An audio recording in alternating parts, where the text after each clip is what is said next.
14 তারিখে আল্লাহ রসুল বাহিরে শুয়ে আছেন, একবার চাঁদ দেখে, একবার আল্লাহ রসুলকে দেখে। তো সাহাবায়ে কেরাম জিজ্ঞাসা করতেছে, জাবের তুমি একবার চাঁদ দেখো, একবার আল্লাহ রসুলকে দেখো। আমি জমিনের চাঁদে আর আকাশের চাঁদে কম্পেয়ার করতেছি। কোন সিদ্ধান্তে পৌঁছলে? কমরিস সামাই নুকতা, আকাশের চাঁদে দাগ আছে, জমিনের চাঁদে কোনো দাগ নাই। তো চাঁদকে হার মানানো সন্তান আমেনা কাঁদতেছে, বলতেছে আব্দুল্লাহ থাকলে তো এতক্ষণে খেলনা শেলনা দিয়ে ঘর ঘোরা যেত। আল্লাহ কানে কানে বলতেছে, আমেনা চিন্তা করিস না, আব্দুল্লাহ খেলনা আনলে আর কোত্থেকে আনতো? মক্কার বাজার থেকেই তো, ঠিক না? পাথর সাথর লোহা লক্কর, ঠিক না? প্লাস্টিক এলাস্টিক কাঠ শাক, ঠিক না? ডুবতে দে সূর্য, চাঁদ খেলনা বানায় পাঠায় দেন, আর বানায় পাঠাই দিছেন। আবু তালেব বলে, সূর্য ডুবার পরে যখন তোমাকে চকিতে শোয়ায় দিছি বাহিরে, তো বাদাল কামরু আইয়াদনু, চাঁদ নিচে নামতে শুরু করছে। মাথার কাছে যখন চলে আসছে, আমি ভয়ে একটা চিৎকার দিছি, খাশিতু আইয়াকা আলাইক, ভাবছি ভাতিজা তোমার উপরে পড়া যাবে, কিন্তু দেখছি না, পড়ে নাই। তুমি কয়েক ঘন্টার বাচ্চা, হাত পাও নাড়াচাড়া করতেছিল, আর তোমার হাত পায়ের ইশারায় উপরে চাঁদ ডান্স করতেছিল, ডান্স, নৃত্য করতেছিল। তো বলছে, জানেন চাঁদ কি বলতেছিল? এটা তো জানি না।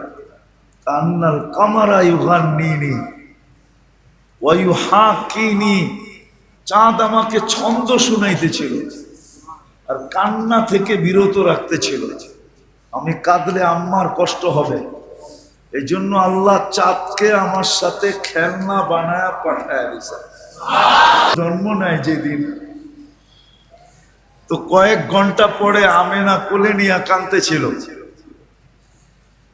তো শ্বশুর বাড়ির লোকজন জিজ্ঞাসা করছে, আমেনা কাঁদো কেন? বিধবা তো ছিলেন, ঠিক না? তো বলছে, আব্দুল্লাহ থাকলে তো এতক্ষণে অনেক খেলনা চলে আসতো, ঠিক না? প্রথম বাচ্চা যখন হয় না, তখন মা বাবা অনেক কিছু করে, ঠিক না? প্রথম বাচ্চা, ঠিক না? কত মিষ্টি সৃষ্টি, এই সেই, ঠিক না? খুশির ঠেলায়। আল্লাহর রসুলও তো প্রথম বাচ্চা, ঠিক না? আব্দুল্লাহ যদি থাকতো তাহলে তো প্রথম বাচ্চাই হইতো, ঠিক না? আরে বোঝেন না মনে হয়। কিন্তু পেটে আসার সাথে সাথে দুনিয়া থেকে চলে গেছে। আমেনা কাঁদতে ছিল যে আব্দুল্লাহ যদি থাকতো তাহলে এখন তো খেলনা শেলনা দিয়ে ভরে যেত, ঠিক না? কি খেলনা শেলনা দিয়া ভরে যেত। আমি আমার জীবনের কাহিনী বলতেছি, আবার কেউ অহংকারী মনে করেন না, বুঝানোর জন্য। আমার একটা মাত্র মেয়ে, 3 ছেলের পরে হয়েছে। এখন শ্বশুর বাড়ি, নিজের বাড়ি, এত খুশি সবাই। এই খুশির ভিতরে পানি ডালমু কেমনে, ঠিক না? আমি ওই রাত্রি টাঙ্গাইল চলে গেছি, 300 কেজি মিষ্টি নিয়ে আসছি, খুশি, ঠিক না? আমেনা কাঁদতে ছিল, সবাই জিজ্ঞেস করছে, কাঁদো কেন? বলছে, চাঁদকে হার মানানোর চেয়ে সুন্দর ছেলে। আসলে তো আমাদের নবীজি কি চাঁদের চেয়েও? আরে খালি সুন্দর নাকি, উঠি গুণ সুন্দর, ঠিক না? চাঁদ আমাদের নবীজির সামনে কিছুই না, ঠিক না? চলেন আরেক হাদিস মনে উঠলো।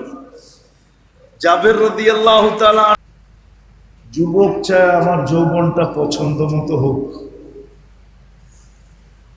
সবার যতটুক মন ওই মন হিসাবে সবার ভিতরে এই আশাটা যে আমার জীবনটা যেন আমার পছন্দ মতো হয়, ঠিক না? কি কোন? সন্তানও চায় মা বাবা যেন আমার পছন্দের বাইরে না যায়, ঠিক না? কর্মচারীও চায় মালিক যেন আমার পছন্দের বাইরে না যায়, আবার মালিকও চায় যে কর্মচারী যেন আমার পছন্দের বাইরে না যায়। সবাই চায় আমার জীবনটা আমার পছন্দ মতো হোক, ঠিক না? এর বাহিরে কেউ জীবনটাকে চায় না। আবারও বলতেছি, কিন্তু ধ্যান দিয়া শুনতে হবে, তাইলে বুঝে আসবে।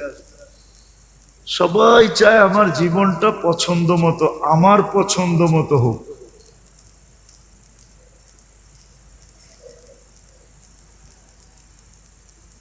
কিন্তু এটা জানতে কেউ চায় না যে আমার জীবনটা আমার পছন্দ মতো কখন হবে। সবাই চায় যে আমার জীবনটা যেন আমার পছন্দ মতো হয়। আমি যেমন লাইক করি, পছন্দ করি, আমার জীবনটা যেন এমন হয়।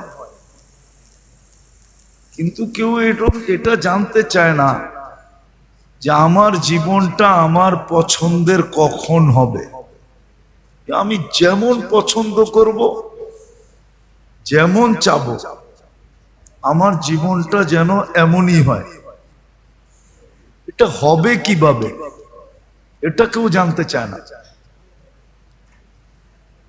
পছন্দ মতো জীবন তো সবাই চায়, ছোট চায়, বড় চায়, শিক্ষিত চায়, অশিক্ষিত চায়, গ্রাম্য চায়, শহরবাসী চায়, সবাই চায় আমার জীবনটা পছন্দ মতো হোক। কিন্তু সমস্যাটা কোথায় পছন্দ মতো হওয়ার? সমস্যাটা এক জায়গায়, যে আমি জানতে চাই না যে আমার জীবনটা আমার পছন্দ মতো কখন হবে। এটাই বুঝার বিষয়। এটা যে বুঝা গেল,